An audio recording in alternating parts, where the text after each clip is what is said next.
Hey guys, Terry Shanahan from theshanahanplan.com and creator of the Paleo Transition.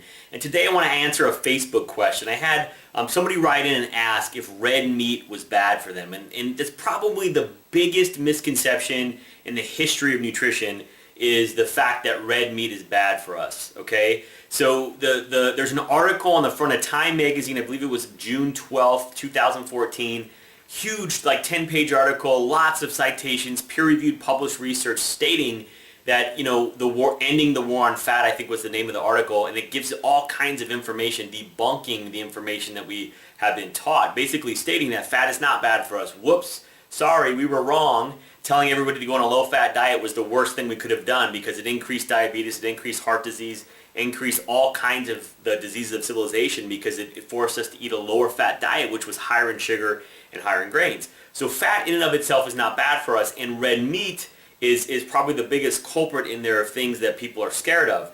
And we're scared of red meat because we think it causes heart disease or we think maybe it causes cancer.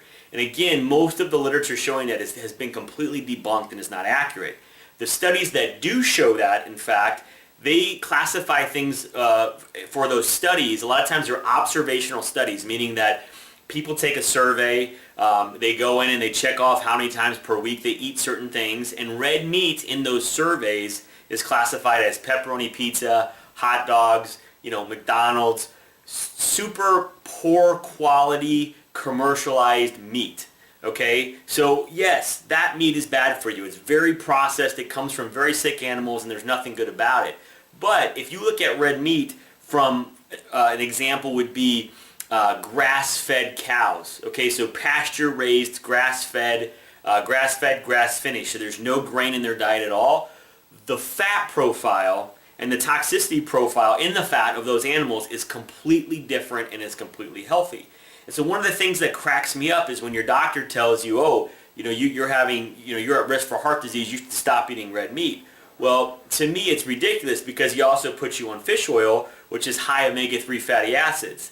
And one of the best sources of high omega-3 fatty acids, is going to be properly fed, grass-fed, pasture-raised meat. Okay? So all meat is not bad for you. Red meat that's processed from commercialized farming, that is bad.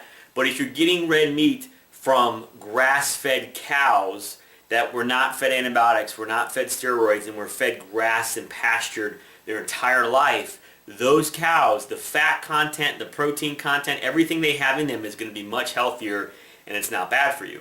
So this is one of the biggest misconceptions in all of nutrition is that red meat is bad for you, but you have to understand what kind of meat are you eating. And so if you only have access to poor quality red meat, then yes, I would not eat it.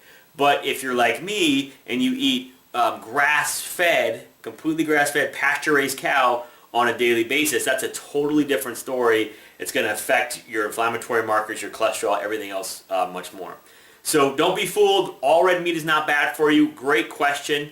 And guys, if you haven't done so, make sure you get over to startpaleonow.com and sign up for my free report. I got a great 3-day paleo plan. You're also going to get my paleo quick start course after that.